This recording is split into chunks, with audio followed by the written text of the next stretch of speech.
అబ్బా, అమ్మాయి చెప్తుంది వినండి. ముందే చెప్తున్నాను, అందరూ బాగా యాక్ట్ చేయాలి. అమ్మా నాన్న మీవి సేమ్ క్యారెక్టర్స్ కాబట్టి న్యాచురల్ గా ఉంటే చాలు. అక్క నువ్వు మాత్రం ఒక పల్లెటూరు పిల్లవి, ఇంగ్లీష్ అస్సలు మాట్లాడకూడదు, సరేనా? నీ కాలేజ్ డ్రామాకి రిహార్సల్స్ మాతో ఎందుకు? మీ ఫ్రెండ్స్ తో చేసుకోవచ్చు కదా. వాళ్ళు నా మాట వినరు. మీరైతే నేనేం చెప్పినా కాదనరు, అందుకే. అక్క ఓకేనా? రెడీనా? రెడీనా? రెడీ. నాన్న తలపాగా కట్టుకో. కట్టుకోండి. కట్టుకుంటా. అమ్మా బాగా చెయ్యాలి, బాగా చెయ్యాలి. Ready ready 1 2 3 action. అమ్మగారు, నేను మీ ఇంటికి వచ్చినప్పటి నుంచి నన్ను కన్న కూతురు కంటే ఎక్కువగా చూసుకుంటున్నారు. అయ్యగారి మాటలు నాలో కొత్త ధైర్యాన్ని నింపాయి. ఇదన్న మాట విషయం.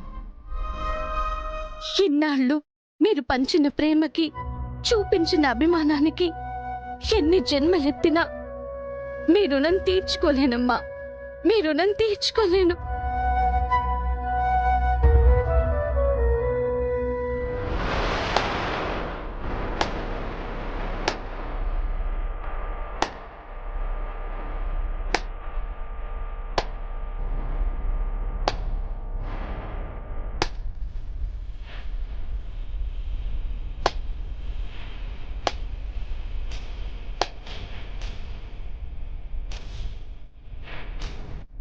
Wow, what a performance.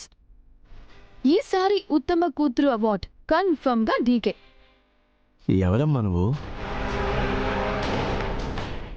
మీ కూతురుగా నటిస్తున్న ఈ సరస్సును అడగండి. మా బంధం గురించి క్లియర్ గా చెప్తుంది. సరస్సు ఎవరు? అమ్మ బ్రాహ్మణి, ఏంటిదంతా? సిటీలో ఒక పిచ్చోల బ్యాచ్ తిరుగుతుందమ్మా. నేను సరస్సుని కాదు బ్రాహ్మణి అని చెంప పగలగొట్టి చెప్పినా ఇంకా సరస్సు సరస్సు అని కనిపించిన ప్రతిసారి టార్చర్ పెడుతున్నారు. ఆ బ్యాచ్ కి ఈ మేడమే లీడర్ అనుకుంటా. బ్యాచ్ ని మెయింటైన్ చేస్తుంది నేను కాదు, నువ్వు. అమ్మ నాన్న చెల్లి. ఏ డ్రామా కంపెనీ నుంచి తీసుకొచ్చావమ్మా వీళ్ళని? పర్ఫార్మెన్స్ పీక్స్ లో ఇస్తున్నారు.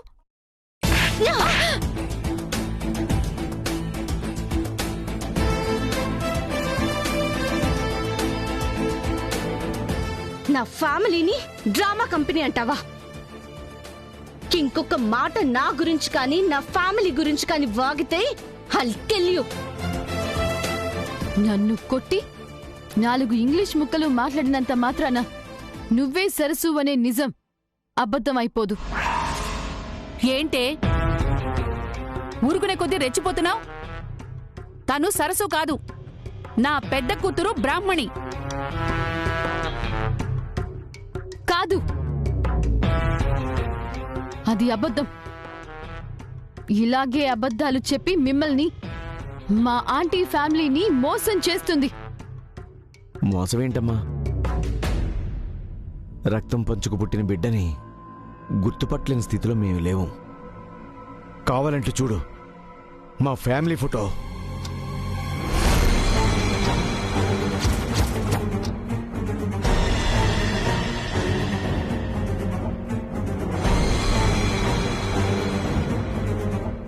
దీంతో మాట్లాడమే వేస్ట్ అంటే రీజన్స్ ఎందుకు ఇస్తున్నారు నాన్న? బయటికి పో. పదవే.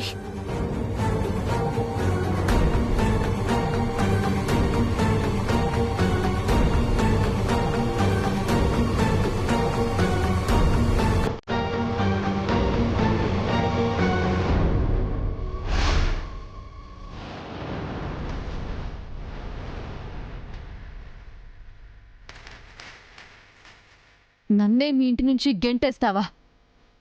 నీ అంతు చూస్తాను. ఏంటి నా అంతు చూసేది? ఇంకోసారి రా, అప్పుడు నేనేంటో చూపిస్తాను. ఇదిగో ఈ అమ్మాయి మీకు తెలుసా? తనే బ్రాహ్మణి, సావిత్రమ్మ నారాయణలా పెద్ద కూతురు. ఎన్ని రోజుల నుంచి ఉంటుంది ఇక్కడ? వాళ్ళు వచ్చినప్పటి నుండి ఇక్కడే ఉంటున్నారు.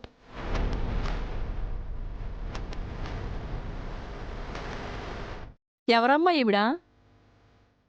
ఇలా మాట్లాడుతుందేంటి? పిచ్చిదాంటి,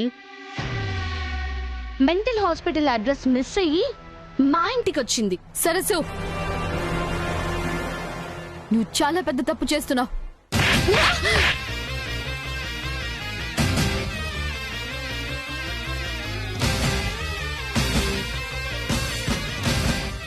ఎవరి సరసు? ఇంకొకసారి ఆ పేరెత్తితే హాస్పిటల్కి కాదు, డైరెక్ట్ గా మోర్చరీకి పంపిస్తా. పోయి ఇక్కడి నుంచి.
ఆంటీ, ఆంటీ, ప్రీతి, ఏమైంది తెలుసుకున్నావా?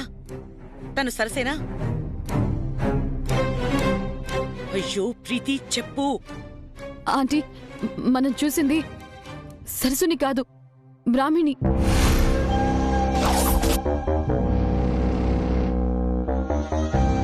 బ్రాహ్మణినా? అవునా ఆంటీ, బ్రాహ్మిణి మన సరస్సులా ఉన్న మరో అమ్మాయి. సొంతంగా స్పోకెన్ ఇంగ్లీష్ ఇన్స్టిట్యూట్ రన్ చేస్తోంది. తల్లి, తండ్రి, ఒక చెల్లి. ఇది తన ఫ్యామిలీ.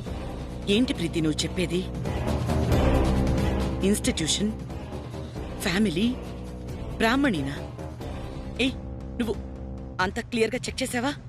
ఇది పక్కా ఇన్ఫర్మేషనే కదా? అయ్యో అవునా ఆంటీ, నమ్మడానికి కష్టంగా ఉన్నా ఇదే నిజం ఆంటీ. సరస్సుతో ఆ ఫ్యామిలీ కూడా డ్రామా ఆడుతోందని కాస్త గట్టిగానే నిలదీశాను. పక్కింటి వాళ్ళని కూడా అడిగాను. అందరూ చెప్పిన ఒకే మాట, అది సరస్సు కాదు, బ్రాహ్మిణి అని.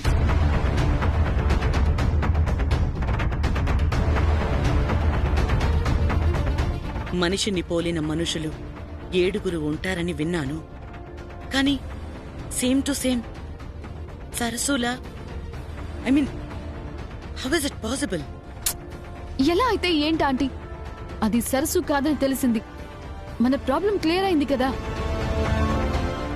నో ప్రీతి, క్లియర్ అవ్వలేదు. అసలు ప్రాబ్లం ఇప్పుడే స్టార్ట్ అయింది. ఏంటంటే మీరు చెప్పేది? అది బ్రాహ్మణి అని మనకు తెలిసింది. కాని రాహుల్ మాత్రం అదే సరస్సు అని తన కోసమే బ్రతికి వచ్చిందనుకుంటున్నాడు. ఎన్నాళ్ళు వాడిది మెంటల్ ప్రాబ్లం అనుకున్నాను. కాని దానికో కొత్త సొల్యూషన్ కొత్త రూపంలో వస్తుందని ఎక్స్పెక్ట్ చేయలేదు.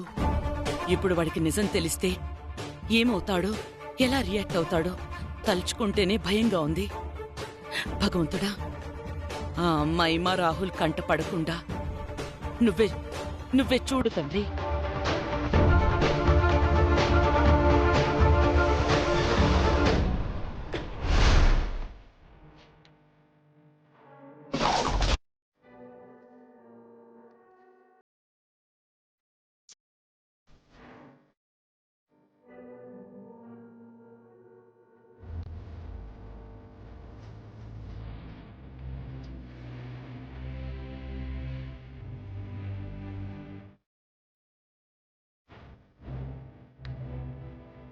ఎక్కడున్నావు సరసు?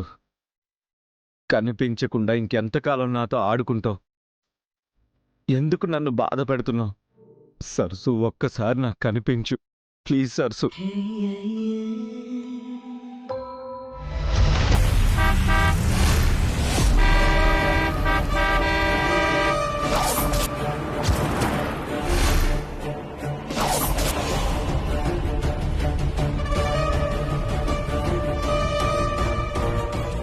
రాహుల్, ఏంట్రా ఇది? ఏమైందిరా నీకు? నేను రావడం ఒక్క క్షణం ఆలస్యం అయితే ఎంత ప్రమాదం జరిగేదో తెలుసా నీకు? డాడ్, నాకేం కాదు డాడ్. నిన్నటి వరకు నా బ్రతుక్కి అర్థం లేదు, ప్రాణం అంటే విలువ లేదు. డాడ్ డాడ్ ఇప్పుడు నా జీవితంలోకి సరస్సు తిరిగి వచ్చింది dad. Dad, you know what, ఈరోజు నేను సరస్సును చూశాను డాడ్. డాడ్, నేను సరస్సు కోసం గుడికెళ్తే అక్కడ నా కోసం సరస్సు వచ్చింది డాడ్. డాడ్ డాడ్ నా మీద చాలా కోపంగా ఉన్నట్టుంది డాడ్. నేను పిలుస్తున్నా సరే నాతో మాట్లాడకుండా వెళ్ళిపోయింది డాడ్. రాహుల్, ఇక చాలు రాహుల్. రే, సరస్సు లేదు, మనకెప్పుడో దూరం అయింది. దాన్ని మర్చిపోవడం కష్టం నాకు తెలుసు రాహుల్, కానీ నిత్యం అదే భ్రమలో ఉండొద్దురా. డాడ్ ప్లీజ్ డాడ్, నేను చెప్పేది నిజం డాడ్. ఆ రోజు పబ్లో చూశానంటే తాగున్నావు, మత్తులో చూసావు అని అన్నారు డాడ్. హాస్పిటల్లో నాకు కనిపించిందంటే నాకు పిచ్చెక్కిందని చెప్పారు డాడ్. డాడ్ ఇప్పుడు నేను నార్మల్గా ఉన్నాను డాడ్, నేను డ్రింక్ కూడా చేయలేదు డాడ్. నేను ఇప్పుడు పూర్తి స్పృహతోనే ఉన్నాను డాడ్. ఇప్పుడే నా దయచేసి నమ్మండి డాడ్. గుడికని చెప్పి ఇలా రోడ్ల మీద తిరగడం ఏంట్రా నువ్వు? నువ్వు ఇంటికి రాలేదని అందరం ఎంత కంగారు పడుతున్నావో తెలుసా? డాడ్, నేనేం మాట్లాడుతున్నాను, మీరేం అడుగుతున్నారు డాడ్. డాడ్, నా సరస్సు ఉంది, నేను చూశానంటే మీరు నమ్మరేంటి డాడ్? సరస్సుని మీకు డైరెక్ట్గా చూపిస్తేనే కానీ మీకు అర్థం కాదు డాడ్. రాహుల్, ఏదైనా ఉంటే ఇంటికెళ్ళి మాట్లాడుకుందాం, పద. డాడ్, నేను వస్తే సరస్సుతోనే వస్తాను. అప్పుడే మీ అందరికీ నా భ్రమ నిజం అని తెలుస్తుంది డాడ్. రాహుల్, గొడవ చేయ.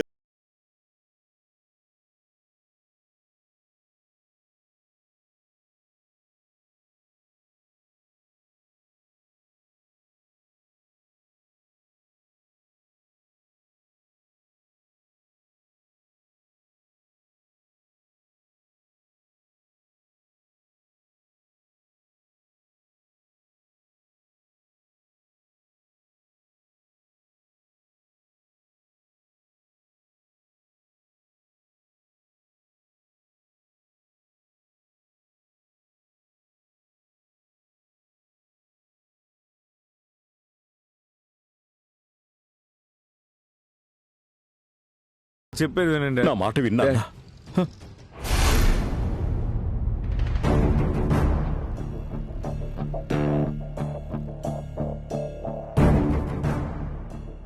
నాన్న, మీరిక్కడే కూర్చోండి, నేను డాక్టర్ గారితో మాట్లాడొస్తాను.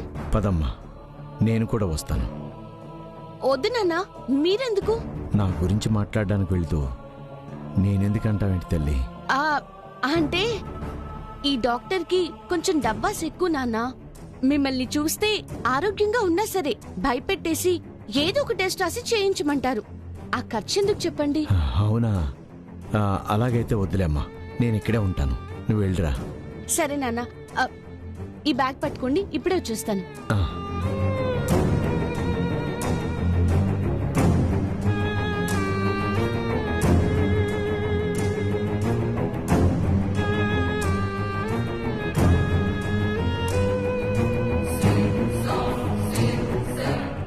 Good morning doctor. Good morning, కూర్చోండి. రిపోర్ట్స్ అన్ని చెక్ చేశానమ్మా. ప్రాబ్లం కొంచెం సివియర్గానే అనిపిస్తుంది. లేట్ చేయకుండా ఆపరేషన్ చేయడమే ఆయన్ని కాపాడగలిగే ఏకైక పరిష్కారం. అర్థమైంది డాక్టర్. ఆల్రెడీ బ్యాంక్లో కొన్ని సేవింగ్స్ ఉన్నాయి, మిగిలిన అమౌంట్ కూడా అరేంజ్ చేసే ప్రయత్నంలోనే ఉన్నాను. ఆయనకి నిజం చెప్పారా? లేదు డాక్టర్, ఎప్పటికీ చెప్పకూడదనే అనుకుంటున్నాము.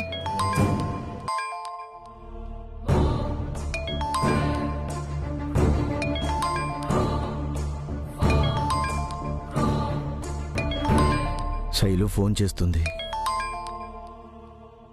పాపం ఏదైనా ముఖ్యమైన విషయమేమో.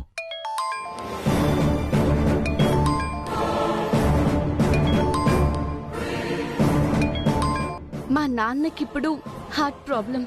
ఈ సర్జరీ గురించి తెలిస్తే అస్సలు తట్టుకోలేరు. తన ఆరోగ్యం కన్నా ఖర్చు గురించి ఎక్కువ ఆలోచిస్తారు.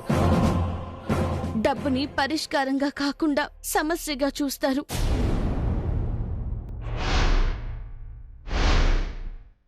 మా నాన్న సంతోషం కోసం ఎంతైనా కష్టపడతాను. కానీ ఆయనకేమైనా జరిగితే తట్టుకునే ధైర్యం నాకు లేదు డాక్టర్.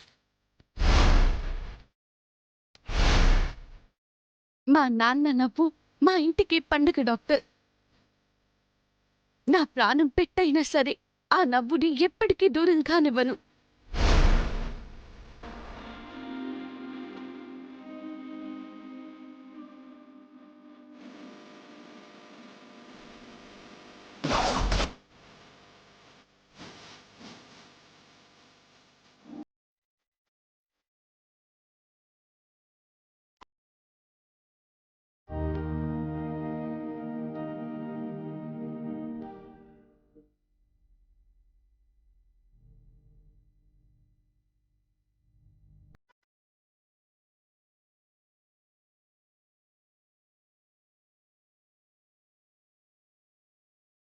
సరేనమ్మా, అమౌంట్ త్వరగా రెడీ చేసుకోండి.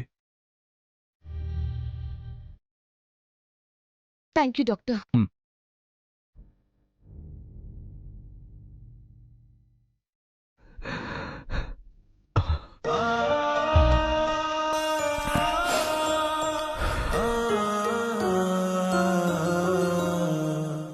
మీకే ప్రాబ్లం లేదని చెప్పడానికి మన డాక్టర్ గారికి ఇంతసేపు పట్టింది. అబద్ధం చెప్పడం కూడా ఒక కళమ్మా. ఏంటి నాన్న? అదే డాక్టర్ గురించి అంటున్నాను. మన దగ్గర డబ్బులు గుంజడానికి నాకేదో గుండె రోగం ఉన్నట్టు, ఆపరేషన్ చేయకపోతే బతకలేనన్నట్టు, అబద్ధాలు కూడా నిజమన్నట్టు నమ్మించేస్తారమ్మా ఈ డాక్టర్లు. అదా, వాళ్ళంటే మాత్రం మనం నమ్మేస్తామా ఏంటి? అయినా నేనుండగా మా నాన్నకి ఏం కాదు. నీకోసం ఏం చేశాడనమ్మా? ఈ చేతకాని నాన్నంటే నీకంత ప్రేమ. అమ్మా నాన్నల మీద ప్రేమ ప్రాణంతో పాటు పుడుతుంది, ప్రతిఫలం ఆశించి కాదు నాన్న. మా నాన్నంటేనే ప్రేమ నాకు. దానికి ప్రత్యేకంగా కారణం ఎందుకు?